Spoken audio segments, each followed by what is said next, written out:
नमस्कार, मैं self doctor R C Maurya, Ayurveda medical अफसर, प्रयागराज, उत्तर प्रदेश से। अगर हड्डियों से या जोड़ों से आती है कटकट की आवाज तो क्या करें, आज इसी संदर्भ में बात करेंगे। तो जो लोग हमारे चैनल पर नए हैं, कृपया चैनल को सब्सक्राइब करें और ज़्यादा से ज़्यादा आयुर्वेद और हेल्थ से जुड़ी जानकारियों को लोगों तक पहुंचाने का प्रयास करें।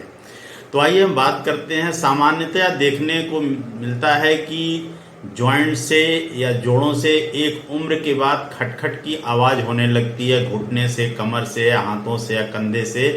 इन जगह के जो जॉइंट्स हैं, जोड़ हैं, उसको मूवमेंट करते समय या हाथ पैर को हिलाते या मूवमेंट करते समय खटखट की आवाज़ आती है। यह आवाज़ दो तरह की होती है, या तो पेनलेस होती है या पेनफुल होती है। यानी कभी कभी यह आवाज़ दर्द के साथ आती है, यानी मूवमेंट में आवाज़ भी आती है और दर्द भी होता है। और कभी कभी केवल आवाज़ आती है, दर्द नहीं होता है। यह स्थिति थोड़ी बेटर होती है क्योंकि वहाँ जॉइंट्स में इन्फ्लेमेशन या सूजन या घाव नहीं होता है। लेकिन यदि यह जोड़ों में इस तरह की आवाज़ दर्द के साथ हो रहा है तो इसका मतलब है कि वहाँ की लिगामेंट भी इंजर्ड हो गई हैं। हड्डियाँ तो घिसी रही हैं, लिगामेंट भी इंजर्ड हो रही हैं और वो इन्फ्लेमेशन है, वहाँ सूजन है, जिसकी वजह से यह दर्द भी हो रहा है और आवाज़ भी आ रही है। कभी कभी यह स्थिति और बदतर होती है तो जोड़ों में आवाज़ भी आती है, सूजन भी रहता है, दर्द भी होता है और काफ़ी घुटने में कभी कभी सूजन आकर फ्लूइड इकट्ठा होने लगता है। तो इस तरह की स्थितियां होती हैं।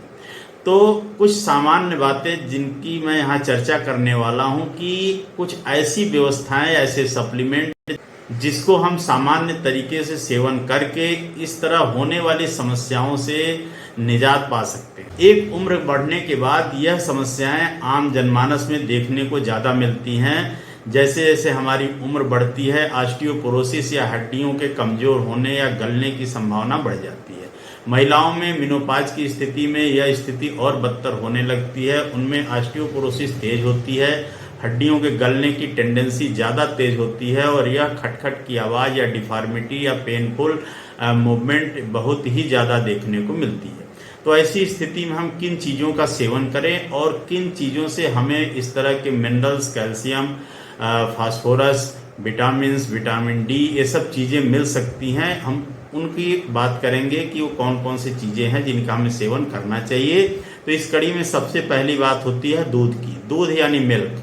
मिल्क में बहुत ही पर्याप्त मात्रा में कैल्शियम, फास्फोरस मौजूद होता है, प्रोटीन भी मौजूद होता है, जो हमारे हड्डियों और मांसपेशियों के लिए बहुत ही बेनिफिशियल होता है। इसलिए ऐसे व्यक्तियों को निश्चित रूप से दूध का सेवन करना चाहिए। वैसे दूध का seven through out the life करना बहुत ही बेटर होता है। लेकिन ऐसे लोग जो ज़्यादा ओबीज हों, बहुत ज़्यादा मोटे हों, फैटी हों या जिनमें कोलेस्ट्रॉल डिस्टर्बेंस रहता है, तो ऐसे लोग दूध में मलाई निकाल कर ही सेवन करें ताकि फैटी चीज़ें ज़्यादा शरीर में न पहुंचने पाए। दूसरी चीज़ है एग। एग यानी अंडा। जो लोग अंडा खाते हैं, अंडे में भी पर्याप्त मात्रा में प्रोटीन, कैल्शियम, फास्फोरस, मिनरल्स मौजूद होते हैं जो हमारे मांसपेशियों के लिए और हड्डियों के लिए अच्छे होते हैं। तीसरी बात आती है विटामिन डी की। विटामिन डी का नेचुरल सोर्स है सनलाइट। सनलाइट में पर्याप्त मात्रा में विटामिन डी हमें मिल जाता है। यदि हम प्रातः या मॉर्निंग में या कुछ आवर्स ऐसा निकालें जिसमें हम धूप का सेवन कर सकते हैं, धूप में काम करें या धूप में थोड़ा निकलना अगर हमारा होता है, तो निश्चित रूप से हमारी स्किन पर्याप्त मात्रा में विटामिन डी का संश्लेषण कर लेती है। जाड़ों में यह स्थिति थोड़ी बदतर होती है क्योंकि जाड़ों में विटामिन डी की कमी हो जाती है। ज़्यादातर हमारा बदन या शरीर ढका होता है और धूप की कमी की वजह से हम धूप ले नहीं पाते हैं। तो ऐसी स्थिति में हमें सुनिश्चित करना चाहिए कि कुछ शरीर के पार्ट खुले हों और ज़्यादा से ज़्यादा सनलाइट के एक्सपोजर में हो ताकि विटामिन डी का संश्लेषण पर्याप्त मात्रा में हमारी स्किन कर सके। क्योंकि विटामिन डी की उपस्थिति में ही हमारी आंतों से कैल्शियम का एब्जॉर्प्शन हो पाता है और कैल्शियम हमारे हड्डियों के लिए, हमारे मांसपेशियों के लिए बहुत ही आवश्यक एक सब्सटेंस है जो यहीं से प्राप्त होता है। अब हम चौथी बात करते हैं कुछ ऐसे सब्सटेंस जो विटामिन के साथ साथ मिनरल के साथ साथ फाइबर से भी हमें प्रोवाइड्स कराते हैं। तो हमारी जो ग्रीन वेजिटेबल्स हैं, ग्रीन वेजिटेबल्स या हरी सब्जियों में हमें पर्याप्त मात्रा में मिनरल्स भी मिल जाते हैं। मिनरल में जो हमें कैल्शियम, फास्फोरस, मैग्नीज, जिंक जो भी चाहिए वो मिल जाते हैं।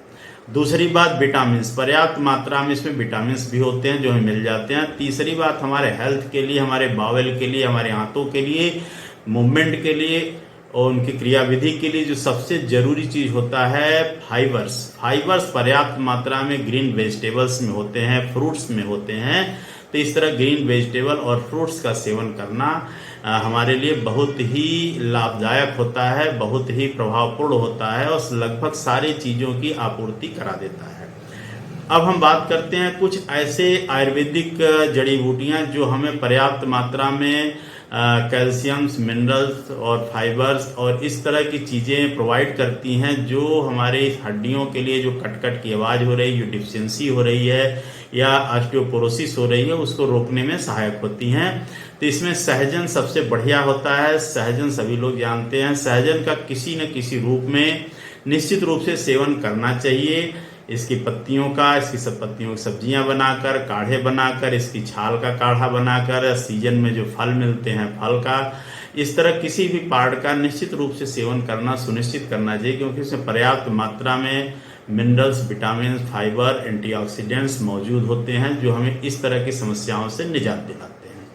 अब हम अगली औषधि की बात करते हैं, अर्जुन जहां तक सभी लोग जानते हैं कि हमारे हृदय के लिए तो बहुत अच्छा होता है, लेकिन अर्जुन की छाल में कैल्शियम बहुत सफिशियंट मात्रा में होता है, मिनरल्स भी सफिशियंट मात्रा में होता है। पर्याप्त मात्रा में होने के कारण हमारे हड्डियों के लिए बहुत अच्छा होता है। अगली औषधि होती है लाच्छा यानी जिसको लाख कहते हैं। लाख भी हमारे हड्डियों के रीजनरेशन के लिए बहुत अच्छा होता है। तो लाख का चूर्ण बनाकर उसका सेवन किया जा सकता है, या मार्केट में लाच्छादि गुग्गुल अवेलेबल है। लाच्छादि गुग्गुल पर भी हमने कई वीडियो बना रखे हैं, आप उसको देखकर जानकारी प्राप्त कर सकते हैं। लाच्छादि गुग्गुल भी हमारे हड्डियों के रीजनरेशन के लिए, यूनियन के लिए और इस तरह कट की जो आवाज़ हो रही है उसके लिए बहुत ही अच्छी औषधि मानी जाती है। तो इस तरह हमारी जानकारी आपको कैसी लगी, ज़्यादा से ज़्यादा लोगों तक शेयर करें, लाभान्वित होइए, लाइक करिए, सब्सक्राइब करिए। धन्यवाद।